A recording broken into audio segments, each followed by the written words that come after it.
This channel is made possible by the support of our members. Become an Academy of Ideas supporting member and access over 90 videos exclusive to members. Sign up for $6 a month or $49 a year by visiting academyofideas.com/members. In the 1st century AD, the Greek orator and philosopher Chrysostom wrote, "Luxury makes pains seem even harder, and dulls and weakens one's pleasures. For the person who is always luxuriating and never touches pain will end up unable to endure any pain at all, and also not able to feel any pleasure, not even the most intense." In the modern West, we have access to pleasures, comforts, and entertainments which kings of old could not have dreamed of. But with all this luxury, many people are chronically stressed, anxious, depressed, or struggling with physical debilitations. In this video, we explore the intimate connection between pleasure and pain, and examine why too many comforts and pleasures are contributing to modern man's mental and physical malaise. In his book, The Comfort Crisis, Michael Easter writes, "We lack physical struggles. We have too many ways to numb out, like comfort food, cigarettes, alcohol, pills, smartphones, and TV. We don't have to deal with discomforts like working for our food, moving hard and heavy each day, feeling deep hunger, and being exposed to the elements. But we do have to deal with the side effects of our comfort, long-term physical and mental health problems." To understand just how comfortable and pleasurable our lives are, we can contrast modern life to the realities our hunter-gatherer ancestors faced for much of human history. On a near-daily basis, our ancestors walked miles to find water and forage food. They expended enormous amounts of energy bringing down large mammals, and regularly engaged in persistence hunting, which involved tracking and chasing prey until the animal collapsed in exhaustion. Once they made a kill, they would cut the animal up and walk miles back to camp carrying massive pieces of raw meat. Or as Michael Easter wrote, "Before we figured out animal husbandry and crop cultivation, we were essentially professional athletes whose livelihood required us to be physically active. Our ancestors didn't work out because nearly all of their waking hours were spent doing things that today we would classify as exercise. Studies show it was not uncommon for these hunters to run and walk more than 25 miles in a day. The numbers suggest that our forefathers in just 3/4 of a day logged more activity than most of us now do in a week or two, and they basically stayed at this activity level until they died." Along with intense physical activity, our ancestors endured mental stress without the comforting panaceas of technology, drugs, processed foods, alcohol, and entertaining distractions. They endured the elements of nature without modern housing, air conditioning, or central heating, and they dealt with sickness and infections without modern medicine. As their lives were difficult, often uncomfortable, and sometimes outright painful, our ancestors evolved an instinctual drive to take full advantage of the available comforts and pleasures. This drive was critical for their survival. Whenever possible, they would rest and relax, and through this comfort-seeking, their minds and bodies would recover and find respite from the harsh realities of life. When rich food sources such as fatty meat, fruit, or honey were available, our ancestors would indulge to build up energy reserves, as they did not always know when their next meal would be. "Our original comforts were negligible and short-lived, at best," writes Easter. "In an uncomfortable world, consistently seeking a sliver of comfort helped us stay alive." While we have inherited our ancestors' drive for pleasure and comfort, this drive evolved in environments of scarcity, and now we live in comfortable environments of abundance. The modern comforts and conveniences that now most influence our daily experience, cars, computers, television, climate control, smartphones, ultra-processed food, and more, have been used by our species for about 100 years or less. That's around 0.03% of the time we've walked the Earth. Constant comfort is a radically new thing for us humans, writes Michael Easter. While few would want to return to the harsh conditions of our ancestors, the modern world is presenting us with new challenges which stem from the fact that our drive for pleasure and comfort did not evolve an off switch. it is practically insatiable. Living in environments of scarcity, our ancestors did not face the risk of overindulging themselves to a detrimental degree. But in our brave new world of abundance, overindulgence is a constant threat. "We are cacti in the rainforest," said Dr. Tom Finnecane. One of the dangers arising from the clash between our insatiable drive for comfort and our world teeming with comfort is what Michael Easter calls comfort creep, or as he explains, when a new comfort is introduced, we adapt to it and our old comforts become unacceptable. Today's comfort is tomorrow's discomfort. This leads to a new level of what's considered comfortable. What's more, new comforts have moved the goalpost further away from what we consider an acceptable level of discomfort. Each advancement shrinks our comfort zones. The critical point is that all this occurs unconsciously. We are terrible at noticing that comfort creep is consuming us and what it's doing to us. Comfort creep is most readily on display when it comes to physical comforts. As one example, due to the comforts of cars and delivery platforms which make it possible to obtain any product or service we want or need without leaving home, increasing numbers of people are living a life of near total physical inactivity, or as Michael Easter notes, 27% of us don't do any type of physical activity at all. Literally nothing. Life is a sort of prolonged shuffle from bed to office chair to sofa to bed. This physical comfort creep is a major cause of the growing epidemic of obesity and chronic physical ailments that arise from living an inactive life with a body which evolved to require high levels of activity to be healthy. The human, simply put, was not designed to sit all day, explained researchers at the Mayo Clinic, or as Easter writes, "In our pursuit of better living, we've allowed comfort to calcify our natural movements and strengths. Without conscious discomfort and purposeful exercise, a forceful push against comfort creep will only continue to become weaker and sicker." Along with the problem of comfort creep, modern pleasures are wreaking havoc on our mind and body, as pain follows pleasure like its shadow. In Dopamine Nation, the American psychiatrist Ann Lemke writes that one of the most remarkable neuroscientific findings in the past century is that pleasure and pain are processed in overlapping brain regions and work via an opponent process mechanism. Another way to say this is that pleasure and pain work like a balance. Our brain is wired to maintain this pleasure-pain balance in a state of equilibrium, in which neither the experience of pleasure nor pain predominates for too long.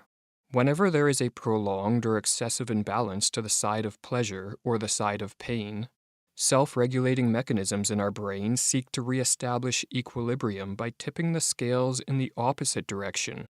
When we overindulge in pleasure, for example, our brain follows our experience of pleasure with pain, be it physical pain or mental and emotional anguish.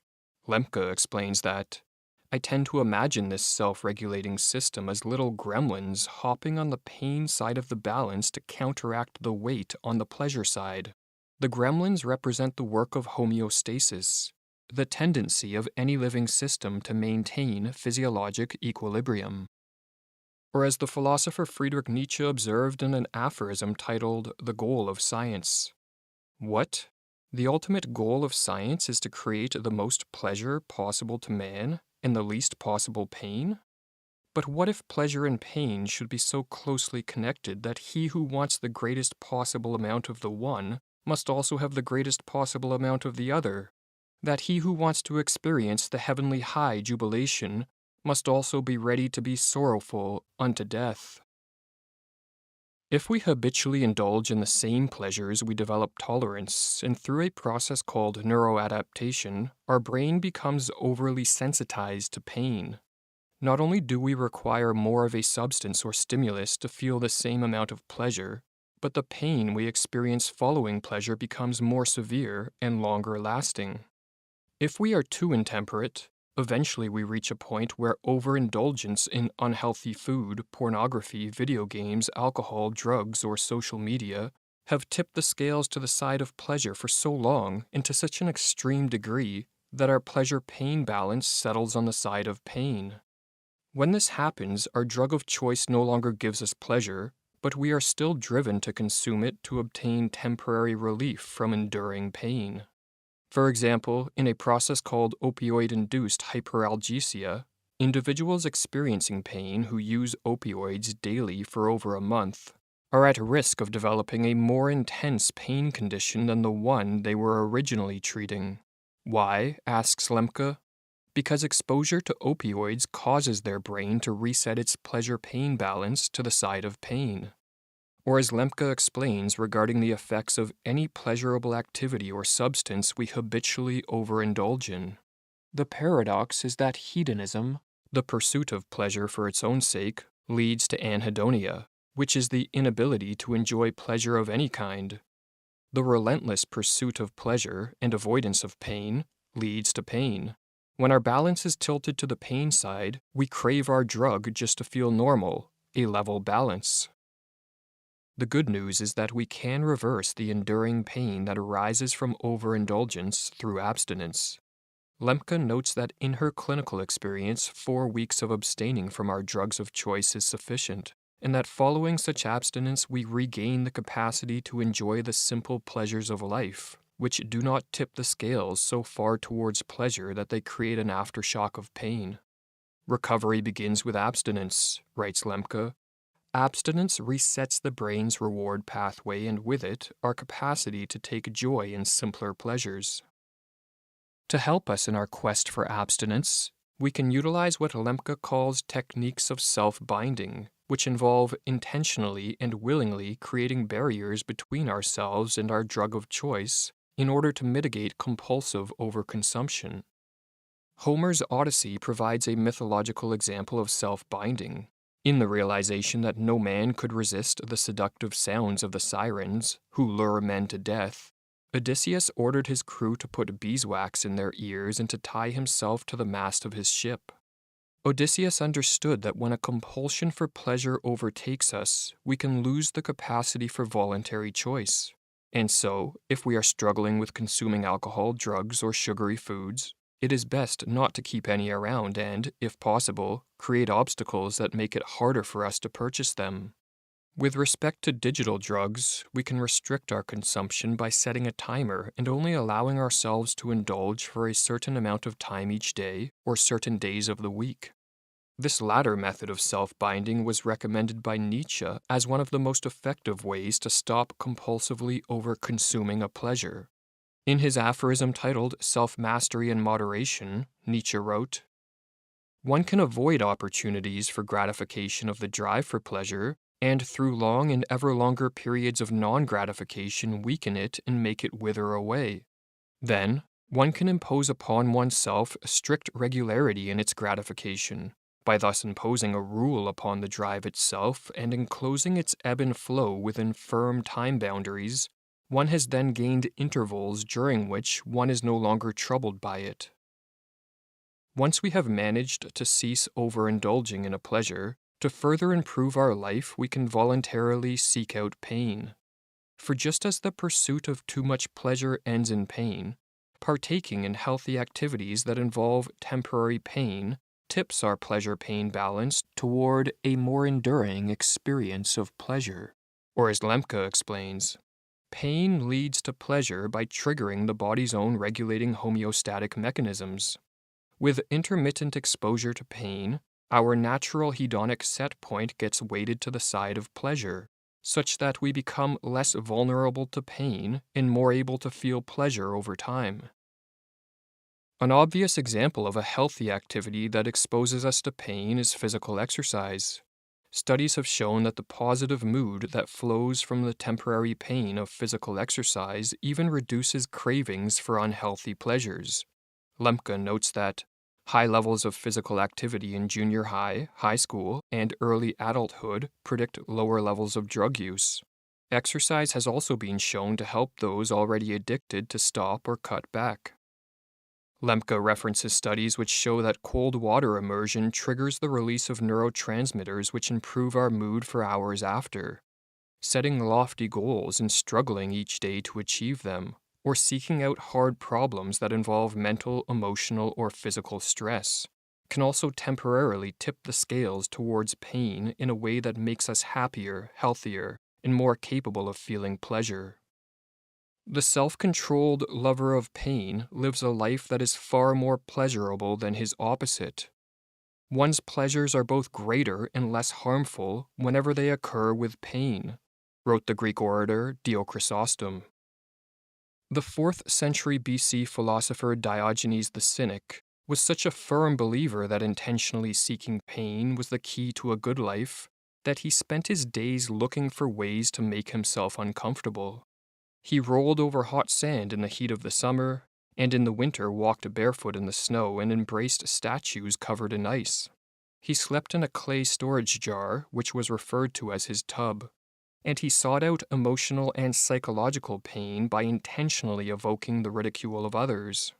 He lived frugally, consuming the simplest of foods, and he sometimes went for extended periods of time without eating, a practice today we call intermittent fasting. Diogenes is recorded to have said that despising pleasure is the greatest of pleasures, and he claimed that by voluntarily seeking out discomfort he was able to enjoy his tub far more than the Persian ruler Xerxes enjoyed his palace. Many throughout history have labeled Diogenes a madman, but given what we now know about the intimate connection between pleasure and pain, Diogenes was a man far ahead of his times. "It is not that I am mad, it is only that my head is different from yours," Diogenes once said. In our world of abundance, in which an unbridled pursuit of pleasure and comfort is crippling minds, weakening bodies, and making increasing numbers of people highly susceptible to pain, we would be wise to follow the example of Diogenes and intentionally make our lives a little more difficult, a little more uncomfortable, a little more painful, so that paradoxically, we maximize our strength, pleasure, and joy. As Nietzsche put it, what we need is a bit of cynicism, a little bit of the tub. Or as the philosopher William Desmond wrote, "True pleasure, the cynics often contend, can only be had by scorning it, and by welcoming its opposite, pain. There will always be pain, and so rather than escape it, one should grasp the serpent by the neck, put out the fire with one's tongue, rush into the fray fearlessly, and fearlessly stare down the barking dog. That is, one should welcome pains as inevitable, love them, preparing one for the pleasures of the satisfaction that will come. Ponos, as both pain and labor, becomes the cynic's means for maximizing his pleasure. More paradoxically, pain is the cause of pleasure, and the cynics are a strange breed of ascetic hedonists, or hedonistic ascetics, or, rather, theirs is the hedonism of nature itself."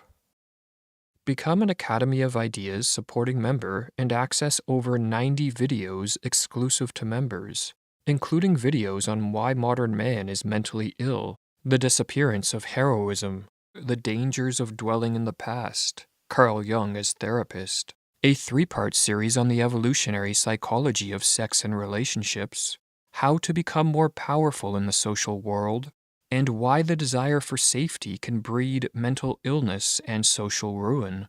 Sign up for $6 a month or $49 a year by visiting academyofideas.com/members. This channel is made possible by the support of our members.